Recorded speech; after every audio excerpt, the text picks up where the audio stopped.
For a short period of time, Tim Lincecum was the most dominant pitcher in baseball, winning back-to-back Cy Young awards and helping the Giants secure 3 championships. But what if I told you that just a few years after his incredible success, he seemingly disappeared without a trace? Well, that's exactly what happened, and to figure out the truth behind his rapid decline, let's go back to the beginning when he was born on June 15th, 1984. Lincecum was raised in Seattle, Washington, where he would start playing baseball at just 5 years old, and under the guidance of his father, who had pitched in college, he would develop incredible skills at a young age. But for many years, his dreams of playing in MLB seemed almost impossible. When he first entered high school, he stood at just 41, weighing 85 pounds, and unfortunately Lincecum was often overlooked by coaches due to his size. But despite this, he only continued to develop his skills. So when he eventually grew to 5 feet 1 inch as a senior, his fastball was suddenly reaching up to 94 miles per hour. This would allow him to put up incredible numbers, earning him a full ride scholarship to the University of Washington, and over the next few years, he would emerge as one of the best pitching prospects in the entire nation. In college, Lincecum would dominate the same way he did in high school, putting up an incredible 1.94 ER in his junior season. So despite growing concerns about his size, he was proving everyone wrong, with his coach saying, "I've never seen anyone dominate the way he is." By this point, he was consistently throwing mid-90s and even reaching up to 100 miles per hour. To many, it made zero sense how such a small kid could generate so much power, earning him the nickname the Freak.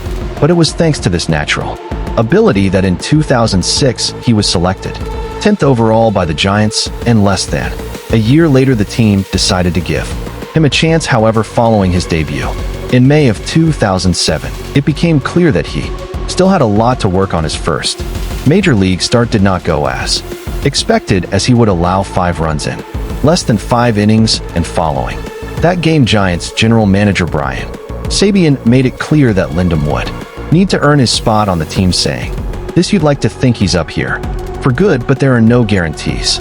Although it wouldn't take long before any doubts surrounding Lincecum completely disappeared, because on May 17th he would pitch an incredible game, going 7 shutout innings with 10 strikeouts, and it was thanks to performances like this one that he would eventually earn a spot in the starting rotation. However, no one could have predicted what would happen in 2008, but at the beginning of 2008, Lincecum displayed a massive improvement in terms of command, resulting in less walks and more strikeouts. So unsurprisingly, he got off to a much better start compared to 2007, posting a 1.73 ERA in the month of April, and it was because of this early dominance that he would finally get the respect he deserved, with one of his teammates saying this, "In my 13 years in the big leagues, this is the only guy I've seen who really is worth the hype."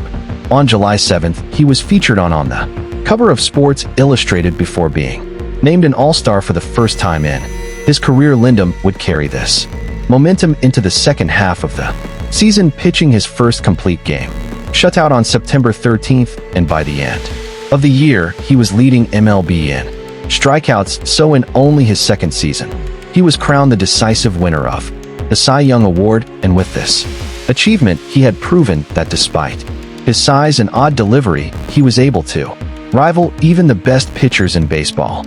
But it was around this same time that many would begin to worry about his future. For years, scouts had voiced their concerns about his violent pitching motion, which they believed could cause his body to break down over time. Although according to his father, Lincecum had nothing to worry about, saying that Tim can throw all day and never get hurt. So fueled by his recent success, he would continue to dominate the following season. In June, he would pitch 3 complete games in the span of just 4 starts, contributing to his second All-Star selection. But even more notably, he would win the Cy Young Award for the second year in a row. Though despite this incredible achievement, the Giants would fail to reach the postseason yet again. That is until 2010. During the offseason, the Giants awarded Lincecum with a 2-year, $23 million deal, and with the help of rising stars like Madison Bumgarner and Buster Posey the Giants would secure a spot in the postseason for the first time since 2003, so faced with his first opportunity to lead his team to a championship. Lincecum would dominate throughout the postseason. Their first opponent was the Braves, and in Game 1 he would set the tone for the rest of the series, pitching a complete game shutout. The Giants would go on to win the series in 4 games, sending them to the NLCS in a matchup against the Phillies, but once again San Francisco emerged victorious, and they were headed to the World Series to face. Lindom had transformed into a superstar, with achievements that could one day earn him a spot in the Hall of Fame, or at least that's what everyone thought. Following yet another successful season, in 2011 expectations were higher than ever for 2012, but after suffering a back injury during spring training, Lindom did not start off well. In just his first 3 starts he gave up 16 runs, and by the All-Star break he ranked among the worst starting pitchers in MLB. It was clear that something was off, and for one, his fastball had dropped by nearly 4 miles per hour since 2008, but maybe even more concerning was his sudden loss of command, resulting in the highest walk rate of his career. So despite being on top of the world for the past few years, one sports writer said this about Lincecum: for those who are hoping for the 2008 or 2009 version of Lincecum to return, don't hold your breath. That Lincecum is long gone and will never come back. It was fun while it lasted, but all good things come to an end. He would end saying this: last year I had a lot of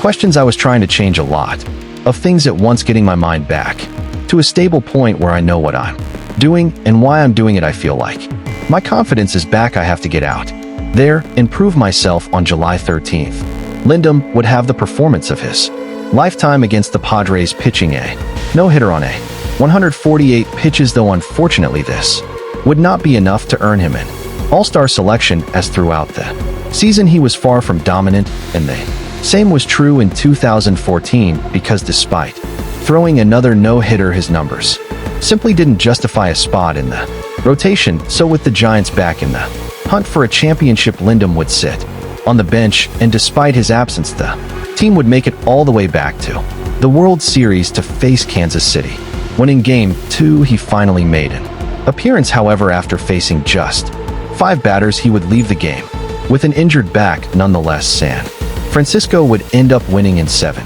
games, emerging as world champions for the 3rd time in 5 years. But for Lincecum, things would only get worse as time went on. At this point he was only 31 years old, but following yet another rough start in 2015, fans began to wonder how much time he really had left. After all, his fastball was sitting at just 88 mph, a significant drop-off from his days of mid-90s, so it was only fair to assume that his body had finally reached its breaking point. And throughout the season, these fears would unfortunately be proven right. On June 27th, Lincecum was hit by a line drive on his pitching arm, forcing him to leave the game. But what he didn't know at the time was that this was the last time he'd pitch in 2015, because in September it was announced that he had been dealing with a hip condition for the past several